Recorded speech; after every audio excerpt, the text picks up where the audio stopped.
Vous êtes de plus en plus nombreux à nous suivre et à participer à l'évolution de la chaîne Afrique N24, et sincèrement nous tenions à vous en remercier.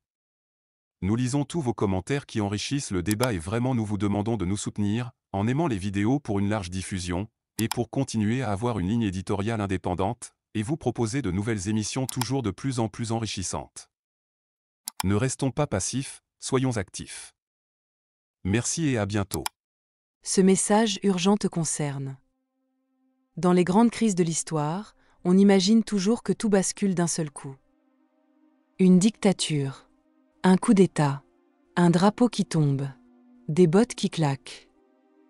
Mais la réalité est bien plus silencieuse. La liberté ne disparaît pas en un jour. Elle s'efface lentement. À force de petits renoncements, de silence, d'habitude. Et aujourd'hui, ici au Togo, les signes sont là. On vide les mots de leur sens. On parle de démocratie quand la critique est bâillonnée. On travestit la réalité, on encense des bourreaux, on insulte ceux qui résistent. On laisse menacer les journalistes, on muselle les artistes, on discrimine les minorités. Vous l'entendez, cette petite musique qui monte ?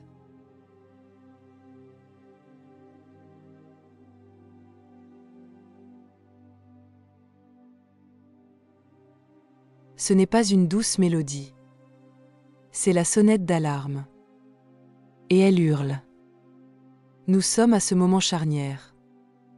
Là où l'histoire s'écrit. Là où tout peut encore basculer dans un sens ou dans l'autre. Nous avons encore des droits. Le droit d'informer. Le droit de créer. Le droit de manifester. Le droit de rire, de se rassembler, de croire en l'humanité. Utilisons-les, tant qu'ils existent. Parce qu'une fois perdus, ils ne reviennent pas. La démocratie ne meurt pas sous les bombes. Elle meurt quand on la laisse mourir.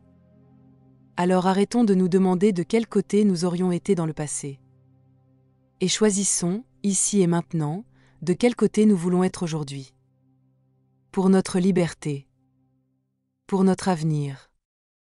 Pour notre Togo. Togo, la démocratie en danger silencieux. Et si c'était notre dernier moment de liberté ?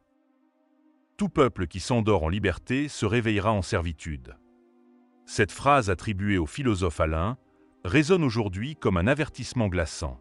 Dans un Togo où les libertés s'effilochent sans faire de bruit, cette maxime devient plus qu'une citation, elle devient un miroir. Un glissement sans fracas. Ce n'est pas un coup d'État. Ce n'est pas une prise de pouvoir brutale. Ce n'est pas une dictature qui s'impose d'un seul coup de sabre. Le danger qui guette aujourd'hui la démocratie togolaise, comme tant d'autres ailleurs, avance masqué. Il se faufile dans notre quotidien par une lente succession de renoncements, par un silence collectif, par cette dangereuse habitude que nous avons prise de nous accommoder de l'inacceptable. Et pourtant, les signes sont là. Ils se multiplient. Ils se normalisent. Les symptômes d'un régime en dérive. Le langage est le premier champ de bataille.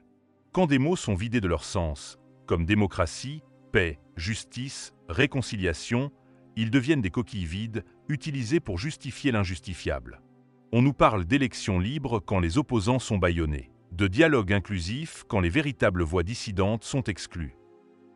La réalité est travestie.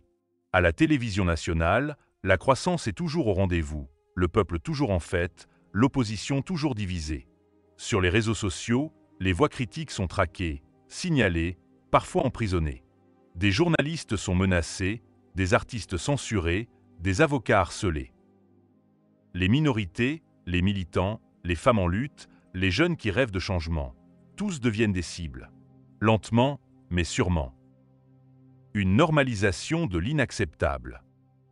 En 2023, qui aurait cru qu'au Togo, des citoyens seraient arrêtés simplement pour avoir manifesté pacifiquement, que des journalistes, comme Carlos Quetoou ou Ferdinand Haïté, devraient fuir ou se taire pour éviter la prison, que les institutions de contrôle, censées garantir la séparation des pouvoirs, deviendraient des chambres d'enregistrement.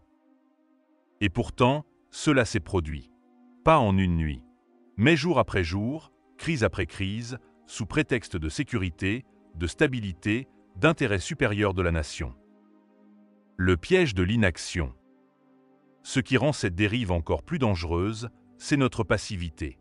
Nous ne sommes ni plus bêtes, ni plus méchants que les peuples qui ont glissé dans l'autoritarisme avant nous.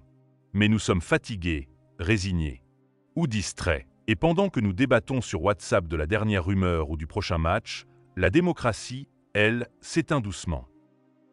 Vous ne l'entendez pas? La petite musique qui monte. Ce n'est pas une mélodie. C'est le bruit assourdissant de la sonnette d'alarme. Ce moment charnière, agir avant qu'il ne soit trop tard. Il est encore temps, à condition de se réveiller, à condition d'utiliser les droits qui existent encore avant qu'ils ne soient définitivement confisqués. Le droit de s'exprimer, d'écrire, de manifester, de se réunir, de créer, de dénoncer. Chaque article publié, chaque réunion tenue, chaque micro tendu, chaque sourire solidaire, chaque rumeur démontée est une brique posée contre la montée du mur de l'obscurantisme. La démocratie ne meurt que si on la laisse mourir. Au Togo, une responsabilité collective. Nous avons déjà connu des moments sombres, 1990, 2005, 2017. Et à chaque fois, une partie du peuple a répondu présent. Mais combien d'autres sont restés silencieux, paralysés par la peur, ou simplement désabusés? Ce n'est pas à la minorité courageuse seule de porter ce combat. C'est un devoir collectif. Ne nous demandons plus de quel côté nous aurions été en 1963 ou en 2005. Demandons-nous de quel côté nous sommes aujourd'hui. Quand une voix est muselée à Kara, que fait-on à Lomé? Quand un syndicaliste est menacé à Sokodé, que répond-on à Tsévié? L'ultime résistance, ne pas se taire. L'appel lancé dans ce document est simple, mais puissant, résister. Par tous les moyens encore légaux. Et s'il le faut, en créer de nouveaux. Résister par l'humour, la poésie, la musique. Résister par la parole, par l'écriture, par le vote, par la rue, par l'organisation. Résister par l'amour des autres, contre la haine qui monte. Le Togo est à un carrefour. Et nous, citoyens, sommes les aiguillages. Une démocratie, ça se défend. La démocratie n'est pas un acquis. C'est une conquête quotidienne. Ce n'est pas un statut figé, mais un état fragile, toujours menacé, toujours à renforcer. Elle ne survit que si on la cultive. Elle meurt dès qu'on la croit éternelle. Il est peut-être temps d'arrêter de se demander de quel côté de l'histoire nous aurions été à l'époque, pour se demander de quel côté nous voulons être aujourd'hui. Cyril Dion. Le réveil ou l'effondrement. À tous ceux qui pensent que ce n'est pas si grave, que ça ne nous concerne pas, que c'est politique donc ça ne me regarde pas. Sachez que les libertés ne disparaissent pas d'un seul coup. Elles s'effacent lentement, au fil de notre silence. Chaque renoncement est une brique ôtée du mur de notre liberté. Chaque complaisance avec l'injustice est une capitulation. Et chaque jour sans indignation est un jour perdu.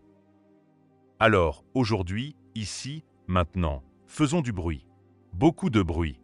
Avant que le silence ne nous engloutisse tous. Likez la vidéo si ce n'est pas déjà fait. Laissez aussi votre point de vue en commentaire. Abonnez-vous et cliquez aussi sur la petite cloche de notification pour ne rien rater de nos prochaines vidéos.